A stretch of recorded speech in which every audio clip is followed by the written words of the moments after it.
Hola a todos los amigos del canal, sean bienvenidos a una nueva jornada de lecturas del Código Civil.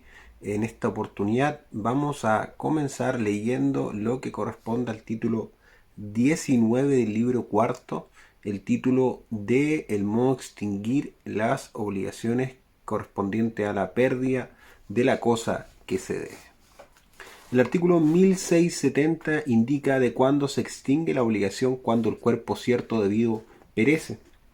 Cuando el cuerpo cierto que se debe perece, o porque se destruye, o porque deja de estar en el comercio, o porque desaparece y se ignora si existe, se extingue la obligación, salvas, empero, las excepciones de los artículos subsiguientes. Artículo 1671.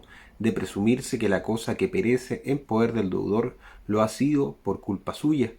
Siempre que la cosa perece en poder del deudor, se presume que ha sido por hecho o por culpa suya. El artículo 1672 indica de los efectos de perecer la cosa por culpa o durante la mora del deudor. Si el cuerpo cierto perece por culpa o durante la mora del deudor, la obligación del deudor subsiste, pero varía de objeto. El deudor es obligado al precio de la cosa y a indemnizar al acreedor. Sin embargo, si el deudor está en mora y el cuerpo cierto que se debe perece por caso fortuito que habría sobrevenido igualmente a dicho cuerpo en poder del acreedor, solo se deberá la indemnización de los perjuicios de la mora. Pero si el caso fortuito pudo no haber sucedido igualmente en poder del acreedor, se debe el precio de la cosa y los perjuicios de la mora. Eso es lo que nos decía el artículo 1672. El 1673 señala del pacto de responder del caso fortuito. Si el deudor se ha constituido responsable de todo caso fortuito o de alguno en particular, se observará lo pactado. El artículo 1674, por su parte, de la prueba del caso fortuito alegado por el deudor. El deudor es obligado a probar el caso fortuito que alega, si estando en mora pretende que el cuerpo cierto habría perecido igualmente en poder del acreedor, será también obligado a probarlo. El artículo 1675 de qué ocurre si reaparece la cosa perdida. Si reaparece la cosa perdida cuya existencia se ignoraba, podrá reclamarla el acreedor restituyendo lo que hubiere recibido en razón de su precio. El artículo 1676 de no permitirse alegar el caso fortuito al que hurtó o robó un cuerpo cierto.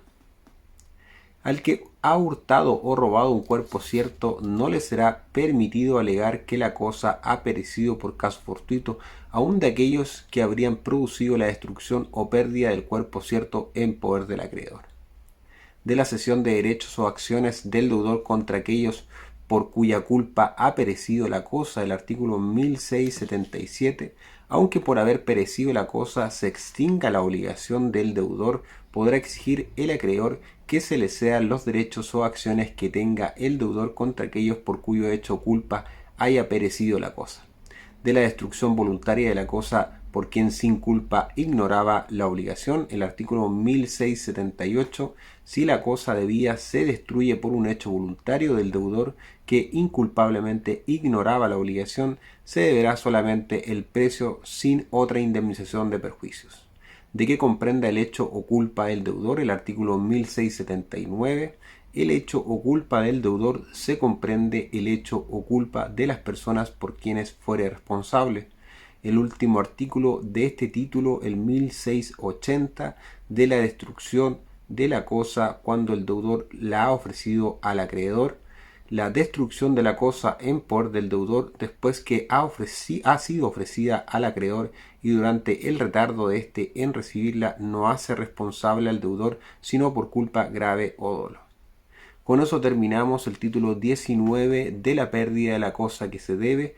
En el video siguiente vamos a revisar el título 20 de la nulidad y la rescisión.